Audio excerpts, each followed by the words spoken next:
पदार्थीहरूलाई पनि बताउने राख्ने साथीहरू यसै विद्यालयले आयोजना गरेको यस बिहानी प्रार्थना सभामा आज हामी क्लासमा पखालो रहेको छ र आज हामी लमजुङ जिल्लाको सुन्दर बजार नगरपालिका वडा नम्बर 4 मा रहेको धुराडाँडा नामक गाउँमा बस्ने एक गरिब किसान परिवारको कथामा आधारित नाटक हो गन्तव्य। आउनुहोस् हामी सबै मिली कस्तो छ नाटक हेरौँ है त। सन्तेधुरा जङ्गलबाट प्रकाश पार्यो।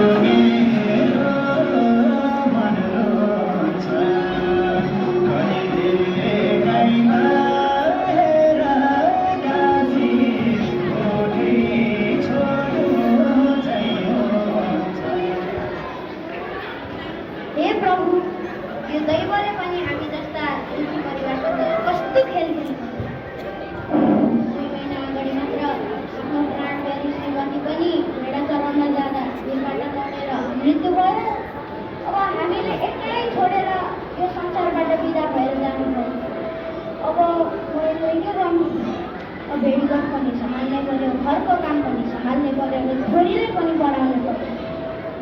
गाह्रो छ यो जीवन जिउनु पनि। बाबा किन चलाएर बस्नुभएको? होइन मटार तँलाई के हुन्छ र के कुरा ल्याउँछ यहाँ? मैले स्कुलमा गीत गाएको थिएँ, सबैले त्यो रहेछौ त कस्तो राम्रो भयो। म त भविष्यमा गायिका बन्दिनँ। होइन के भन्छ यो? दुनियाँका छोराछोरीलाई डाक्टर पाइलट इन्जिनियर बनेछ, त भने गायिका बन्छस्? गायिकाको समाजमा केही इज्जत छ? पढ्दैमा त्यस्तो गायिका सायिका बन्छ? यदि त गायिका नै बनियो भने यो घर पनि बस्नु पर्दैन, अहिले निस्केर दाङ जाने होस्।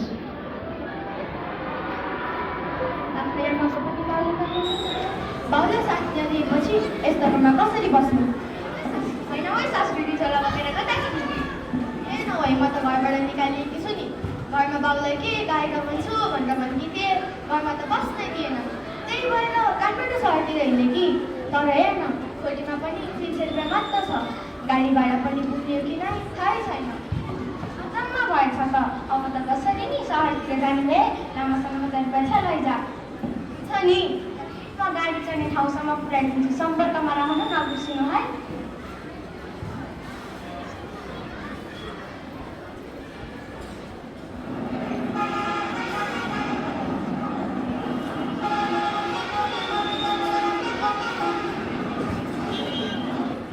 दोस्रो दृश्य सहरको यात्रा आरम्भ।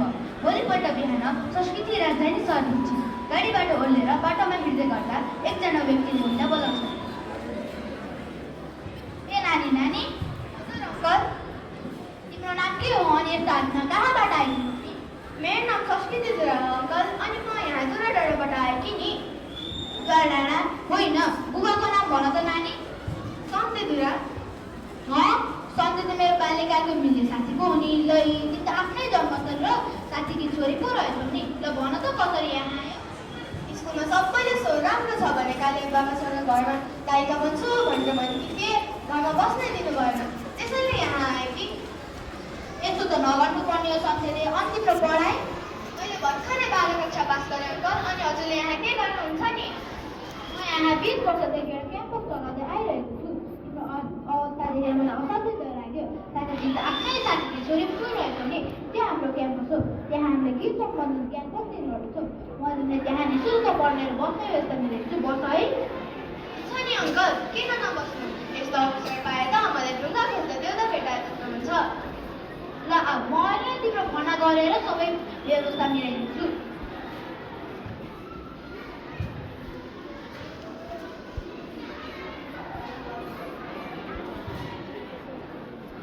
नानी तिमीसँग आफ्नो कुनै शैक्षिक प्रमाणपत्रहरू छन्?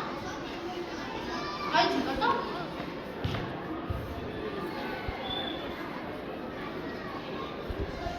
पढाइ पनि राम्रै अङ्क ल्याएर पास गरेकी रहेछौ। ल आजबाट तिमी यो क्याम्पसको क्वार्टरमा बसेर पढ। केही अप्ठ्यारो पऱ्यो भने फोन नम्बरमा फोन गर। र अहिलेकोलाई म आफ्नो अर्काको निस्किन्छ। तेस्रो दृश्य सङ्गीत र व्यावसायिक सफलता। उनी पढ्दै सहरको एउटा दोहोरी साथमा जीवन धान्नका लागि काम गर्छन्। त्यहाँ काम गर्दा रातको समय भएकाले कोठामा आउने बेलामा सडकमा थुप्रै दुर्व्यवहार भोग्छन्। 2 वर्षपछि त्यही दोहोरी साथलाई संस्कृति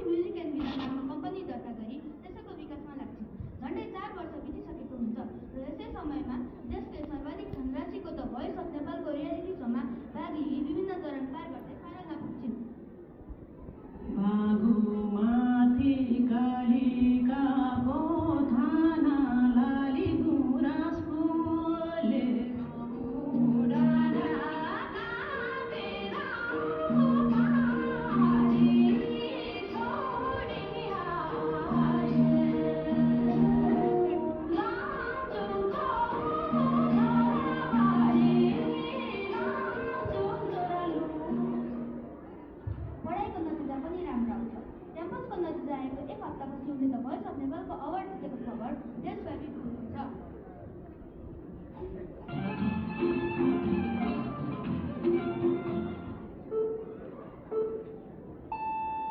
नेपालको बेलुकीको 7 बजेको समाचारमा स्वागत छ। सबभन्दा पहिले आजका मुख्य समाचार। भर्खर मात्र सम्पन्न भएको देशकै सर्वाधिक धनराशिको द भोइस अफ नेपालको अवार्ड लमजुङको दुराडाँडाकी स्रोत किन्नरी संस्कृति दुराले जित्न सफल भएकी छिन्।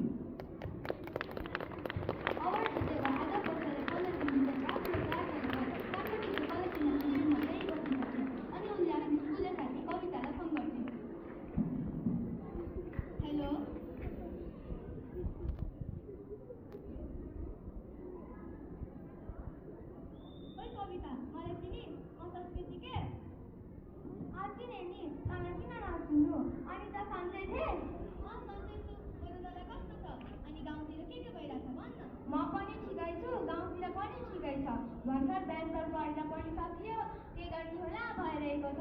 तैँले अवार्ड जितेको खबर सुनेको थिएँ, मलाई धेरै धेरै बधाई छ है। भोलि काश्मीर आइज न है, एउटा महत्त्वपूर्ण डक्टरले सल्लाह गर्न सके। किन र? यहीँ आएपछि भन्छु नि, आउने बेलामा भूमिलाई पनि लिएर आइज। ल यसलाई छुटाउँ है त। ल बाई। भोलि बिहान 7 बजे तिमीहरूलाई करन्ती चोकमा बसेर बस्छु, त्यही गर है। हुन्छ। भोलिपल्ट 7 बज्यो।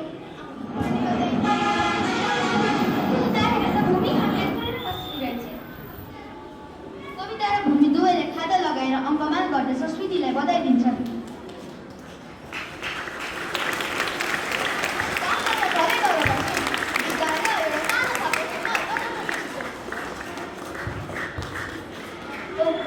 कति राम्रो थियो घर, चार घर नै रहेछ त। अब यो सहरमा काम गर्न खाने त्यस्तो गाह्रो नपर्ला सायद। 3जना साथी छतलमा बस्छन् र संयुक्त लगानीमा केही कम्पनीहरू दर्ता गर्न सहमत हुन्छन्। त्यसपछि त्रिपुरासम्म रहेको कम्पनी रेजिस्ट्रारको कार्यालयमा पुग्छ।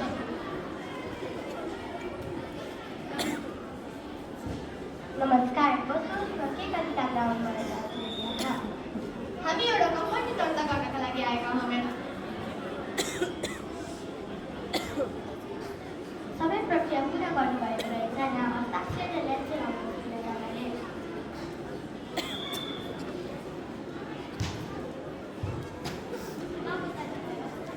चलाउन दिँदछ। 3जना साथीहरूले आफ्ना कम्पनीहरूसँग सेवा र विस्तार देशदेखि विदेशसम्म पुर्याउँछ। 5 वर्षपछि ती सबै कम्पनीहरूले उत्कृष्ट व्यवसाय गर्न सफल भए 5औं वर्षमा मात्र 5 अर्ब आम्दानी गरी त्यस वर्षकै धेरै कर बुझाउने कम्पनीको सूचीमा दुराडाँडा होल्डिङ्स आउँछ। व्यवसायमा सफल भएका 3जना साथी छलफल गरी एउटा फाउन्डेसन खोली समाज सेवा गर्ने निर्णय गर्छन्। चौथो दृश्य समाज सेवा।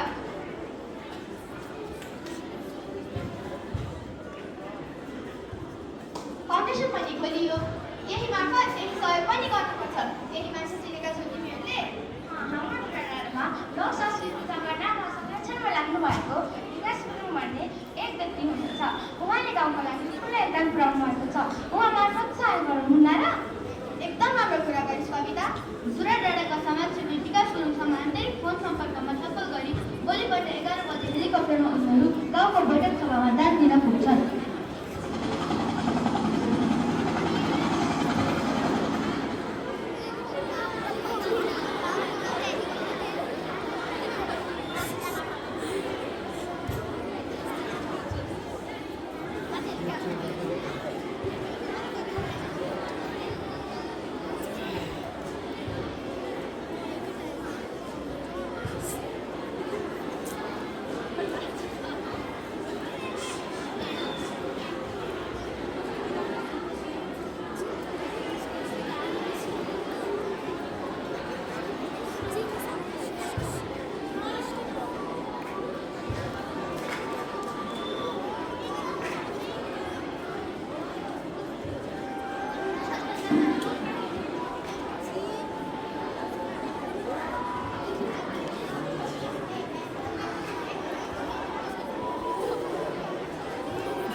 गाउँहरू पनि लगभग आइपुग्नु भएछ।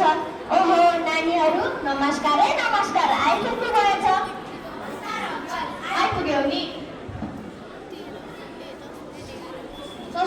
गुराले जुरा फाउन्डेसनको तर्फबाट लोक संस्कृति संरक्षणमा लागेका गाउँका विकास हुनेलाई 15 लाखको आर्थिक सहयोगको चेक हस्तान्तरण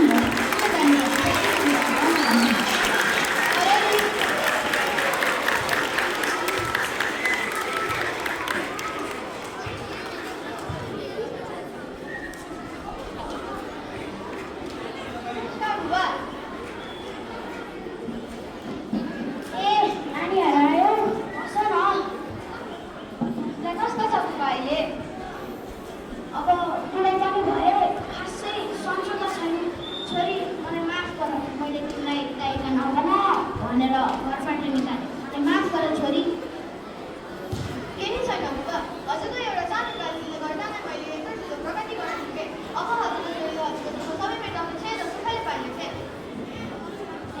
छाती बोल्नु थियो त बाबा बाबा के भयो बाबा छोरी भेटेको छ मलाई